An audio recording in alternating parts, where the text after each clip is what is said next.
As you're saying for the Q&A, we're about to begin. How it's going to work is everyone. I'm going to ask our filmmakers here to. Okay. I was expecting. I'm going to get things started. I'm going to introduce everybody. And then ask a question of everyone, and then we're going to open up to the audience to ask questions. So if you are asking from the audience, please speak loud and clearly. Let me introduce who we have on stage here, and for those of you who haven't been to Q&As, we're very excited this year. All of our filmmakers are from out of town, so we really appreciate everyone traveling to come to the festival this year, being our 10th anniversary and all, and certainly the quality of the films that we have. On the end here, we have Mark Beatty. He's from Vancouver, BC, and he's with the film La Bicicleta. Hopefully I pronounced that correctly. In the middle, we have Jason Brummel. He's from San Francisco, California, and he's from Loaded Warrior. Also in the middle here, we have Sam Hensley. He's from Roanoke, Virginia, and he's with When Bikes Go Bad. And hold on, you are? We have So Young from the film I Want Your Brakes, and she is from? Seattle. Excellent.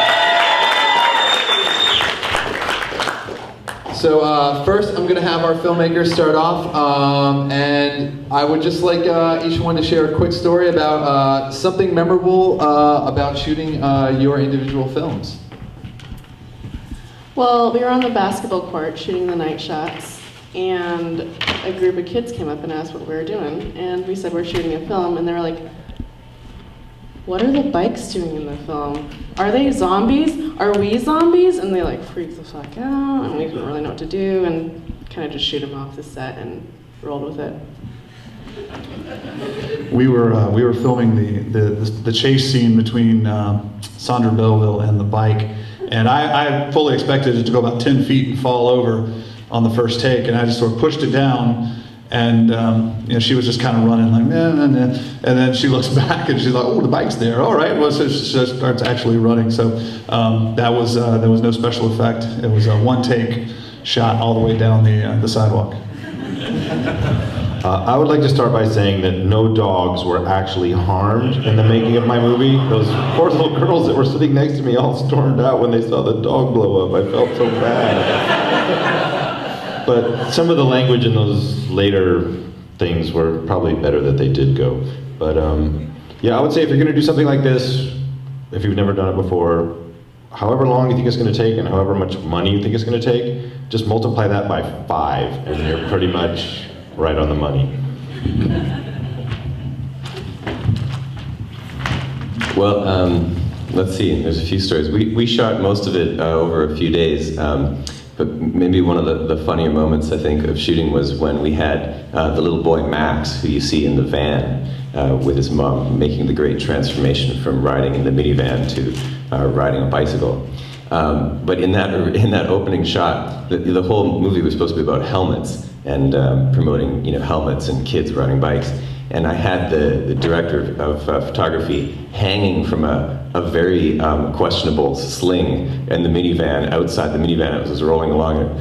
It occurred to me that this is a profoundly unsafe thing to do. And the door was open, yeah, it was sketchy. Anyway, so that was a moment I'll remember. Well, listen, I have a lot of prepared questions, but this Q&A is definitely for you. So if anyone has any questions, I want to open it up to you, and please just first one to stand and shout wins. I want to know about the helicopter bike in the Loaded Warrior. There are several pending lawsuits that prevent me from mentioning that at all. I'm sorry.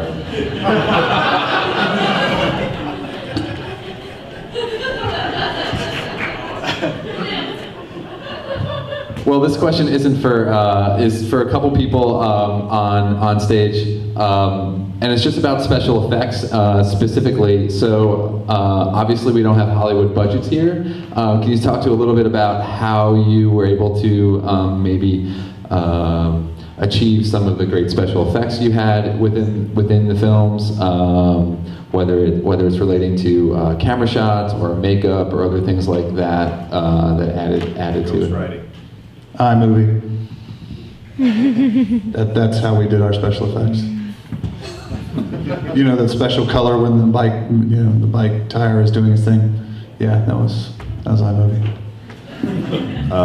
Getting back to the helicopter, it was a lot of it was with the forklift and fireworks. A lot of fireworks. Yeah, we didn't use any special effects at all. So I bought my friends like 2 cases of beer, and then they just made it work.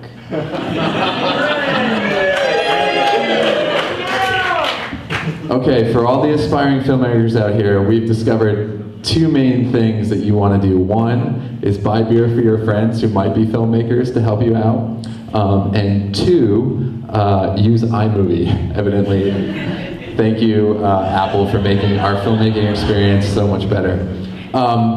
Speaking of, again, going along with the sort of more of the grassroots filmmaking thing, the low budget thing, what would you say would be the aspect of the film that was hardest to produce because it was either the tensions of throwing money at a problem versus asking help from friends versus maybe some of the technical difficulties of it. And I ask this question especially for people who are aspiring filmmakers or who want to go about making a film for next year's festival or every year, because this is definitely, I think, a really big portion of people who can't just hire the best producers out there, hire the best writers, hire the best editors. So what do you think, what was your challenge and what would you advise aspiring filmmakers for in their upcoming films? I would say if you're going to shoot on a DSLR, make sure that you have a decent microphone in which to capture audio, which we did not have. So we had to go back and Foley a bunch of the stuff, which every time I look at it makes me cringe because it sometimes doesn't really match up. But so if you're ever going to be doing that, I mean, the DSLR, a lot of the stuff you can do with those are just incredible now. But a lot of the microphones are still pretty crummy. So make sure you have good secondary audio. Yeah, what he said about the audio, that's important. What was I going to say? I had something I was going to say. It's important to buy your friends beer when they're working for free. That's very important. And also, if you're going to do a remake, you should do a remake of a movie that people have actually seen. Like, a lot of people haven't seen The Road Warrior, which is what my movie was. I know. They weren't even born. It was made in 1982. And when we were doing the editing and we did like the rough edits, people pointed out the fact that if you're not an alcoholic bicyclist who's seen The Road Warrior like 10 times, our movie makes absolutely no sense. And so yeah, if you're gonna do a remake of a movie that people have seen. I'm really not a filmmaker. I'm a musician.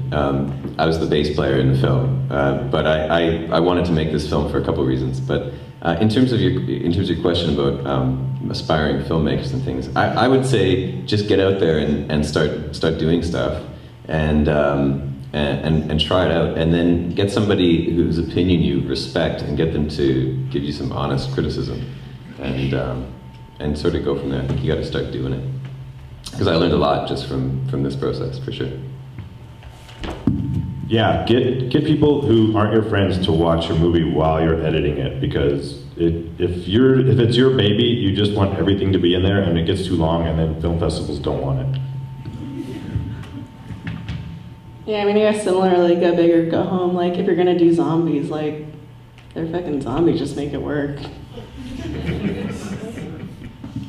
How many zombie bikes were destroyed in making that film? Where did you get all those bikes?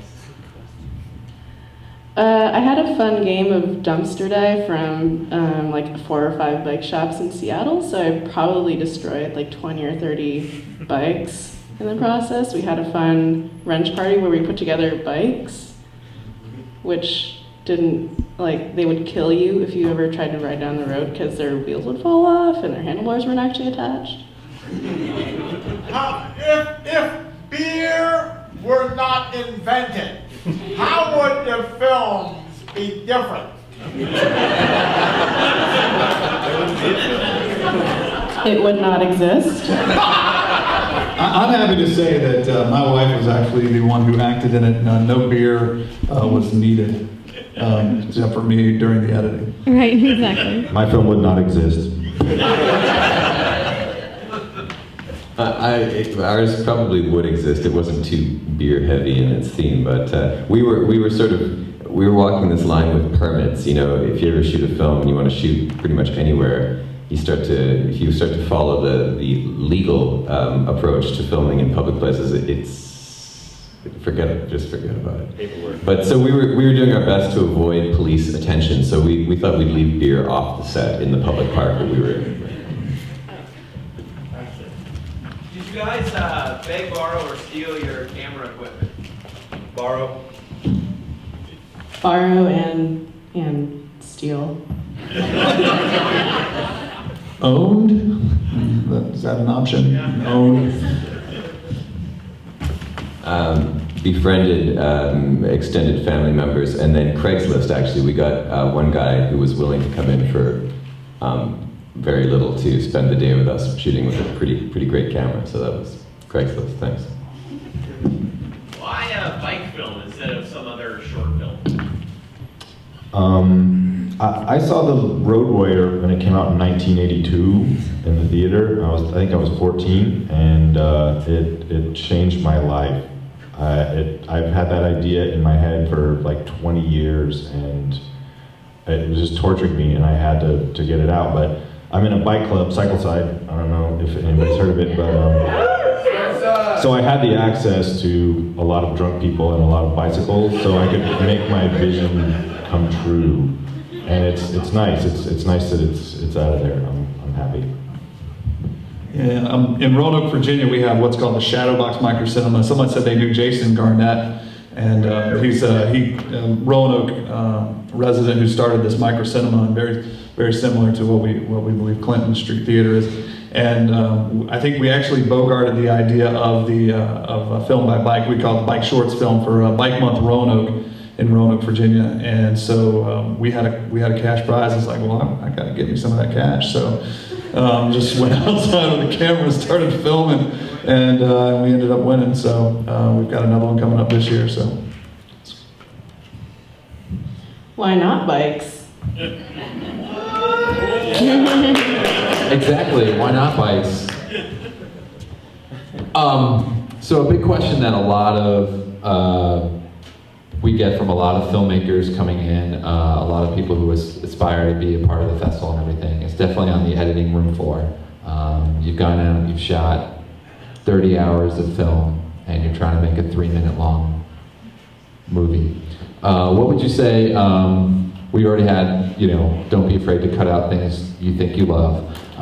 But beyond that, what would some advice you give on the editing room floor to filmmakers on that process, and maybe some insights into people who are really getting into what editing is for maybe the first time, or seriously for the first time? I mean, so I had a professor that once told me, kill your babies. Like, literally don't hold on to the things that you thought were the most important, because maybe they suck and they're bringing down the rest of the film. And also, babies are pretty obnoxious. one thing that I've figured out, especially filming my next film, is that when you think it's the perfect length, it's probably too long of a shot. Because you think it's really interesting because you shot it, but then people who are watching it are probably going to get bored a lot quicker than you are at that shot. So make sure that you're not letting the shot go on, and so you're going to cut seconds from every shot. You'll cut maybe 5 or 6 seconds, but over a film of however many shots, it's going to really add up, and you're going to cut minutes, tons of minutes off. Exactly what they said. Yeah, we knew about the kill your baby thing, but we didn't really implement it as well as we should have. And it went a little long. But yeah, just make it as short as you can. If you want to get into festivals and stuff, festivals want short. They want it to be quick. People have short attention spans these days with the internet and all those things. So yeah, just keep it as short as you can.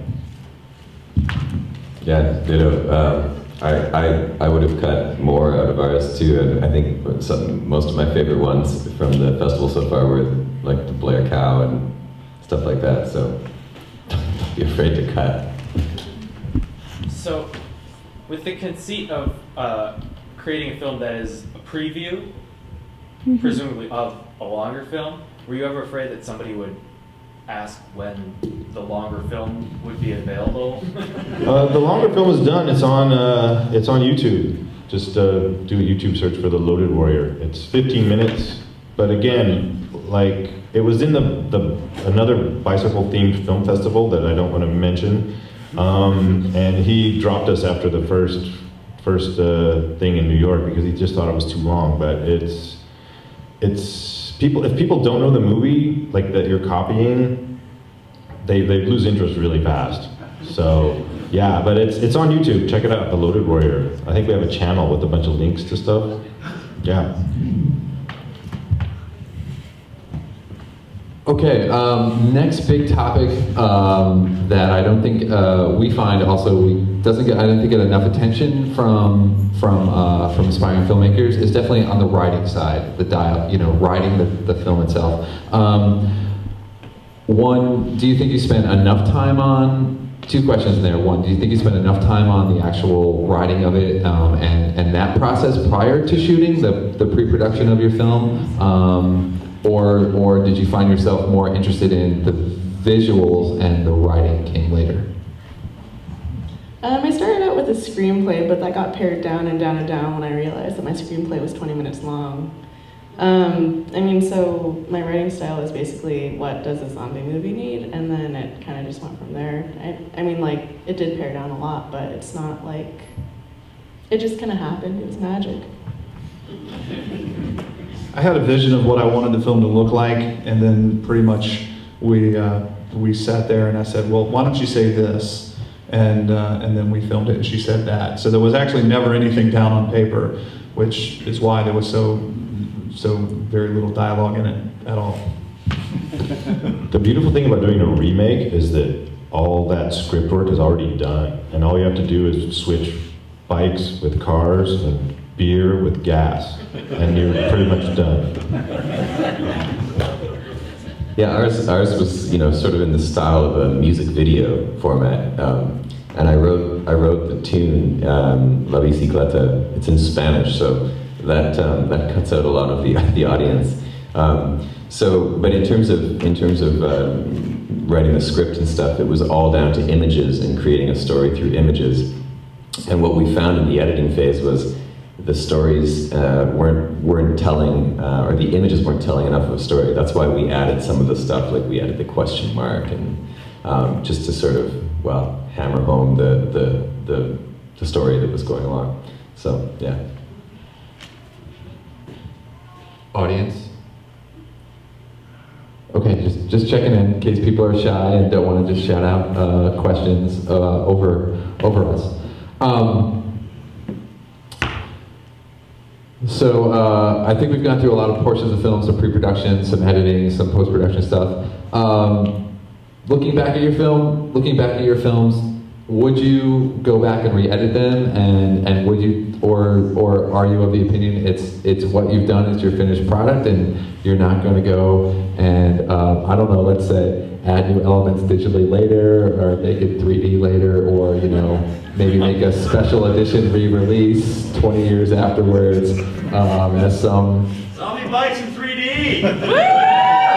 But more of the question is, as film is an art form, now that it's out there, it's released, it's done. Like, is that done, or would you go back and tweak it? I'd say it's pretty much done. It was the first film that I worked on, really, and there's lots of things I do differently, but it's to move on and try new things. So I think I might add some Ewoks in there somewhere. But otherwise, yeah, I don't want to do it anymore. No, it's done, but I certainly know the things that I would redo, and just using the same sound effect over and over and over was, after a while, got pretty tedious. I think similarly, I would make an homage to the film just with the fight scene, but like not redo the film. Okay, we've just got a few minutes left here. Any final questions from the audience? I'm gonna go the other direction. If you had a Hollywood, first of all, if you had a Hollywood budget, and if you had the best beer ever existed in the planet, how would your film be different?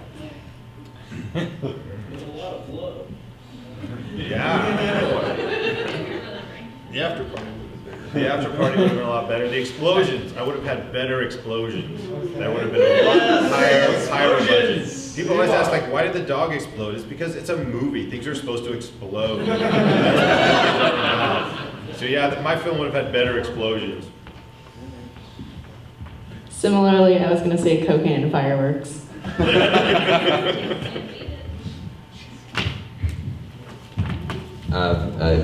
I guess there would have been more Lagunitas IPA in the kids drinking IPA around. I'm not sure. But, I'm just trying to answer your question. Would you guys make another film? Sure. We're working on one right now. We've got another festival coming up in Roanoke, and so we're putting together the next one. And we might do a sequel to When Bikes Go Bad, When Bikes Still Go Bad. I got projects. My next film is not going to be bicycle related. It's going to be called Pomzilla versus Mecha Pomzilla, and it's about a giant radioactive Pomeranian that attacks the city of San Francisco, and then they build a giant robotic Pomeranian to fight it off, because that's how you get rid of giant monsters. That's awesome. Not anytime soon. As I said, I'm working on music stuff. I'm working on putting together some street performance stuff right now, and I'm a Cuban music fanatic, so that's my thing. Excellent. Well, I want to give our filmmakers one final comment. A lot of us in here, we watch the movies, including myself, and we think, oh, that's a great idea. I should totally make that movie. Very quickly, we've gone over some tips for filmmakers and then inspiration. Final thoughts on if you're inspired and you want to become a filmmaker, something that you haven't, some point that you want to make that you haven't had the opportunity to make today on stage about your film, and then as a final comment, what you would say to someone who really wants to make a film for not just Film by Bike, but certainly become maybe a filmmaker. Just, it is so easy now with all the technology. It's very affordable to, and if you don't have the technology, someone you know probably has the technology, and if that doesn't happen, then you probably got a community college or somewhere that you can get together with people, because it's just easy. It's so accessible now that you just have to get up and do it. And once you get started, once you get the ball rolling, I mean, that's really the hardest thing, is getting the ball rolling. But once you get out there and start putting people into place and start actually hitting the record button, then it just starts to snowball. And that inertia is hard to get over, but with everything that's so accessible now, the technology and the editing software and everything, just do it. And thank goodness for festivals like Film by Bike that make it possible for you to get it out there in the public sphere. Sorry, what's the second part of the question? The first part was anything you didn't get to say that you want to say. The second part was final bit of advice that you haven't already said to aspiring filmmakers. Spring break!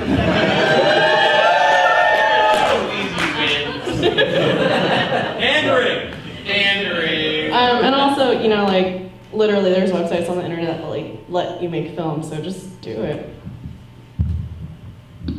yeah, I had never even thought about making a film before I did this, and I just started pitching it to people that I knew. My co-producer, Steven, he's right there. Give us a wave, my brother. Couldn't have done it without him. And my co-director, Taylor, he actually has a film degree. So finding a friend who has a film degree is really important when you're making a movie and you don't know what you're doing. Agreed. It was my brother-in-law that edited it, and I don't know what we would have done if I hadn't had him. So, no, I just like to say, yeah, thanks for having me down, and the Film by Bike Festival's a great thing to be a part of. You guys got a good thing going on. That too. Well, thank you guys. Let's give a great hand to our filmmakers for their great films. Mark even won an award for independent use of music in our Independent Music Award, Go Independent Award. I want to thank Mark, Jason, Sam, and one more time your name? And Sargon, I'm sorry. Thank you, Lee. For imparting their knowledge on us. For those of you who are now even more inspired with their advice and what can be done, and how potentially relatively easy it is. Submissions are due next January for the 2013 festival, and good luck. And thank you again to our filmmakers. Thank you to all of you for being an audience, and we'll see you in the next show.